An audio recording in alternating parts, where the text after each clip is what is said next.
Doctor Prabhakar ಒಬ್ಬ ಸಾಧಕರ ಶಾಲೆಯಲ್ಲಿ ಓದುತ್ತಾ ಇದ್ದೇನೆ ಅನ್ನುವುದೇ ನಿಮಗೊಂದು ಹೆಮ್ಮೆ. ನಾನು ಈ ವಾಕ್ಯವನ್ನು ಈ ವೇದಿಕೆಯಲ್ಲಿ ಹೇಳಬೇಕು. ಒಂದು ಟೈಮಲ್ಲಿ ಕಲ್ಲಡ್ಕದಲ್ಲಿ ನಮ್ಮವರ ಬದುಕು ಹೇಗೆ ಎನ್ನುವ ಪ್ರಶ್ನೆ ಬಂದ ಕಾಲದಲ್ಲಿ ಸಟೆದು ನಿಂತ ವ್ಯಕ್ತಿತ್ವಕ್ಕೆ ಪ್ರಭಾಕರ ಭಟ್ರು ಅಂತ ಹೆಸರು. ಅಂತಹ ಒಬ್ಬ ಶ್ರೇಷ್ಠ ಸಾಧಕನ ಸ್ಕೂಲಲ್ಲಿ ಕಲಿಯುವುದು ನಮಗೊಂದು ಹೆಮ್ಮೆ. ಎಷ್ಟು ಕಲಿತಿದ್ದೇವೆ ಎನ್ನುವುದಕ್ಕಿಂತಲೂ ಹೇಗೆ ಕಲಿತಿದ್ದೇವೆ ಎನ್ನುವುದು ಮುಖ್ಯ, ಯಾರ ಬಳಿಯಲ್ಲಿ ಕಲಿತಿದ್ದೇವೆ ಎನ್ನುವುದು ಮುಖ್ಯ.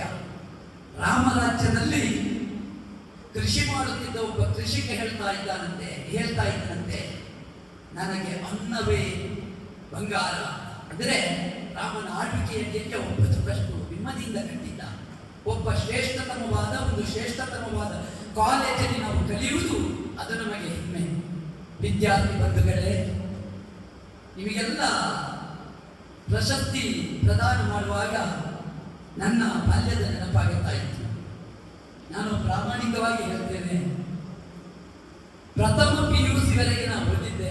ಅಷ್ಟರವರೆಗೆ ಒಂದೇ ಒಂದು ಪ್ರೈಸ್ ನನ್ನ ಜೀವನದಲ್ಲಿ ನಾನು ತಗೊಳ್ಳಿಲ್ಲ. ಆದರೆ ನಿರಂತರ ನಾನು ಮಾಡಿದ ಅಧ್ಯಯನದ ಫಲ ನಿಮ್ಮಂತಹ ಡಿಗ್ರಿ ಕಾಲೇಜಿನ ವಿದ್ಯಾರ್ಥಿಗಳಿಗೆ ಬಹುಮಾನ ವಿತರಿಸುವ ಸುಯೋಗವನ್ನು ಕುಂತಾದರೆ ಇದರ ಹಿಂದಿರುವ ಶ್ರಮ ಅದು ಸರಸ್ವತಿ ಅನುಗ್ರಹ ಅಂತ ನಾನು ಅಭಿಮಾನದಿಂದ ಹೇಳ್ತೇನೆ.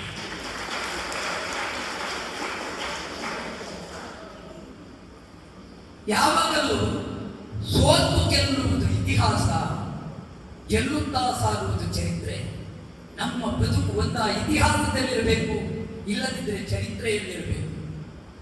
ಈ ಸಭಾಭವನವನ್ನು ಪ್ರವೇಶಿಸುವಾಗ ನಮಗೆಲ್ಲ ಕಾಣುತ್ತಾ ಇರುವುದು ಈ ಸಭಾಭವನದ ಸುತ್ತಮೊಮ್ಮೆ ನೋಡಿದ್ರೆ ನಾವು ಇದರಲ್ಲಿ ಮುಂದಾದರೂ ಆಗಬೇಕು. ಸಾಧಕರ ಸಂಪುಟವೇ ತೆರೆಯಲ್ಪಟ್ಟಿದೆ, ಸಾಧಕರ ಚಿತ್ರಣಗಳೇ ನಿಮ್ಮ ಕಣ್ಣಲ್ಲಿ ಅನಾವರಣಗೊಂಡಿದೆ. ಬಂಧುಗಳೇ, ಹೌದು, ರ್ಯಾಂಕ್ ಬೇಕು, ಕಲಿಯಬೇಕು, ಎಲ್ಲ ಬೇಕು. ಆದರೆ ಒಮ್ಮೆಲೆ ಯಾವುದು ಬರುವುದಿಲ್ಲ. ನೆಟ್ಟ ಕೆಲವು ಗಿಡಗಳು ಕೆಲವು ಬೇಗ ಫಸಲು ಕೊಡ್ತವೆ, ಕೆಲವು ತಡವಾಗಿ ಫಸಲು ಕೊಡ್ತವೆ, ಕೆಲವು ತೆಂಗಿನ ಮರ ಇರ್ತದೆ, ಅದು 10 ವರ್ಷ ಹೋದರೂ ಒಂದು 4 ಫಸಲು ಕೊಡ್ತದೆ. ಎತ್ತರಕ್ಕೆ ಸಾಗಿದ ಹಾಗೆ ವಿಶಾಲವಾದ ಗಾಳಿ ಸಿಕ್ಕಿದಾಗ ಅದರಷ್ಟು ಫಲ ಮೊದಲು ಕೊಟ್ಟ ವೃಕ್ಷಗಳು ಕೊಡುವುದೇ ಇಲ್ಲ.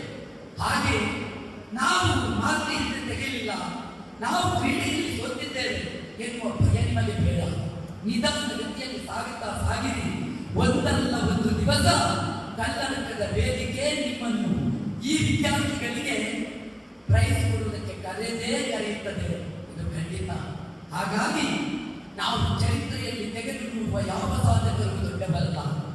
ವ್ಯಾಸನಾಗಿದ್ದ ವಾಲ್ಮೀಕಿ ರಾಮಾಯಣವನ್ನು ಬರೆದ. ಅದ್ಭುತವಾದ ರಾಮಾಯಣವನ್ನು ಕೆಲವು ಶ್ಲೋಕದಲ್ಲಿ ಅನಾವರಣಗೊಳಿಸಿದ. ನಾವು ನೋಡ್ತಾ ಇದ್ದೇವೆ, ಮಹಾಭಾರತದಲ್ಲಿ ರಾಜ ಯಾರು ಅಂತ ಕೇಳಿದರೆ ಒಂದು ಕೌರವ, ಇಲ್ಲದಿದ್ದರೆ ಧರ್ಮರಾಜ. ಇತ್ತ ಕಡೆ ಯಾದವರಲ್ಲಿ ತೆಗೆದರೆ ಬಲರಾಮ, ಬಿಟ್ಟೆ ಉಗ್ರಸೇನ. ಒಂದೇ ಒಂದು ಅಧಿಕಾರವನ್ನು ತಾನು ಬಯಸಿಕೊಳ್ಳದೆ ನಿರಂತರ ಕರ್ಮವನ್ನೇ ಮಾಡುತ್ತ ಕೃಷ್ಣನಷ್ಟು ಪ್ರಖ್ಯಾತಿ. ಮಹಾಭಾರತ ಅಂತ ಹೇಳುವಾಗ ಯಾರು ಧರ್ಮರಾಯನು ಕೌರವನೆಂದು ಹೆಸರು ಹೇಳಿಲ್ಲ. ಯಾವುದೇ ಅಧಿಕಾರದ ಚುಕ್ಕಾಣಿ ಇಲ್ಲದೆ ಹಿಮ್ಮೇಳವಾಗಿ ನಿಂತು ಇಡೀ ಭಾರತವನ್ನು ಮುನ್ನಡೆಸಿದ ಕೃಷ್ಣನ ಹೆಸರು ಹೇಳಿದ್ದೇವೆ. ಆದ್ದರಿಂದ ಸಾಧನೆಗೆ ಹಿಂದಿರಬೇಕಾದದ್ದು ಸ್ಥಾನವಲ್ಲ. ಬಂಧುಗಳೇ, ನಮ್ಮ ಬದುಕು ನಿರಂತರ ಸಾಗಬೇಕು. ಜೀವನ ಅಂದ್ರೆ ನದಿ ಅಂತ ಹರಿಯುವ ನೀರಾಗಬೇಕು.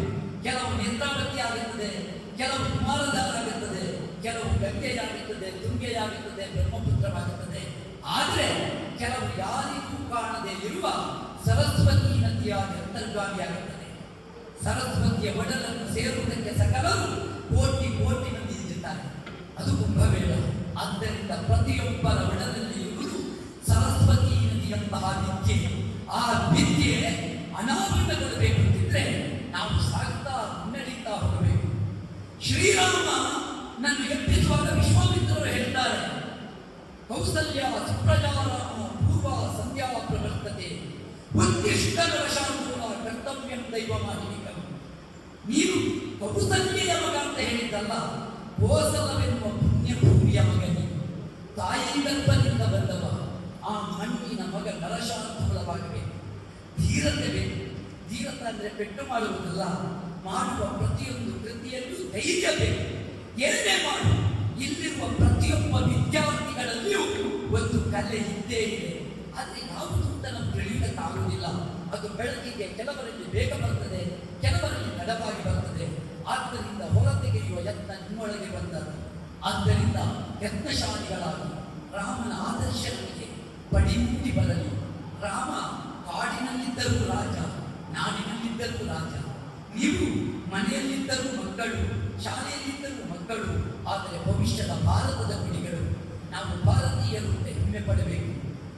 ಮಹಾಭಾರತದಲ್ಲಿ ಗುರುಕುಲ ದ್ರೋಣಾಚಾರ್ಯರು ಕಟ್ಟುವಾಗ ಭೀಷ್ಮರಾಡಿದರಂತೆ, ಇದು ಭಾರತದ ಗುರುಕುಲ. ಎಷ್ಟು ಮಂದಿ ಹೇಗಾದರೆ ಎನ್ನುವುದು ಮುಖ್ಯ ಅಲ್ಲ. ಒಂದು ವಿದ್ಯಾಸಂಸ್ಥೆಯಲ್ಲಿ ಕಲಿತ ಎಲ್ಲರೂ ಆ ಶಾಲೆಯ ವಿದ್ಯಾರ್ಥಿ ಬೇರೊಂದು ಮಾಡಿದ್ದನ್ನು ಬೆಟ್ಟೆದ್ದು ತೋರಿಸುವುದಲ್ಲ, ಸಾಧನೆ ಮಾಡಿದ್ದನ್ನು ತೋರಿಸಬೇಕು. ಆಚಾರ್ಯ ದ್ರೋಣರ ಕೃಪರ ಗರಡಿಯಲ್ಲಿ ಪಳಗಿದ ಎಲ್ಲರೂ ಧರ್ಮರಾಯರಾಗಲಿಲ್ಲ, ಅರ್ಜುನರಾಗಲಿಲ್ಲ. ಎಷ್ಟು ಮಂದಿ ಕೌರವರಾದರು, ಎಷ್ಟು ಮಂದಿ ದುಶ್ಯಾಸನರಾದರು. ಆದ್ದರಿಂದ ನಾವು ಒಂದು ವಿದ್ಯಾಲಯದಲ್ಲಿ ಕಲಿತ ವಿದ್ಯಾರ್ಥಿ ಮಾಡುವ ಹೊರಗಿನ ಕೃತಿಯನ್ನು ನೋಡುವುದಲ್ಲ, ಅವ ಮಾಡುವ ಒಳ್ಳೆಯ ಸಾಧನೆಯನ್ನು ಗುರುತಿಸಬೇಕು. ಆ ವಿದ್ಯಾಲಯವನ್ನು ಬೆಳೆಸಬೇಕು. ಶ್ರೀರಾಮ ವಿದ್ಯಾಲಯ ಆರಂಭಿಸಿದ ಹಂತ ಮಾತ್ರವಲ್ಲ, ಸಾಗುತ್ತಾ ಇರುವ ದಾರಿ ಇದು ನಿಜವಾಗಿಯೂ ಸ್ಮರಣೀಯ. ಈ ವೇದಿಕೆಯಲ್ಲಿ ಹೇಳಲಿಕ್ಕೆ ಇಚ್ಛೆ ಪಡ್ತೇನೆ.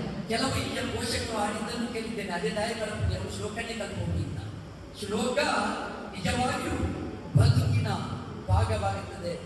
ವಾಲ್ಮೀಕಿ ಋಷಿಗೂ ಬಂದದ್ದು ಶೋಕವೇ, ಆದರೆ ಶ್ಲೋಕವಾಗಿ ಪರಿವರ್ತಿಸಿ ಆ ಮುಖಾಂತರವಾಗಿ ರಾಮಾಯಣವನ್ನು ಬರೆದು ಆದಿಕವಿ ಎನ್ನಿಸಿದ ನಿಮಗೆ ಕಲಿಸುವ ಶ್ಲೋಕ ನಿಮಗೆ ಶೋಕ ಅಂತ ಕಂಡರೂ ಭವಿಷ್ಯತ್ತಿನಲ್ಲಿ ನಿಮ್ಮನ್ನು ಉನ್ನತ ಸ್ಥಾನಕ್ಕೆ ಇರುತ್ತದೆ. ಇಂತಹ ಸಂಸ್ಕಾರಯುತವಾದ ಸಂಸ್ಕೃತಿಯನ್ನು ಅನಾವರಣಗೊಳಿಸುವ ಶಾಲೆ ಇನ್ನೊಂದು ಸಿಗುವುದು ಕಷ್ಟ.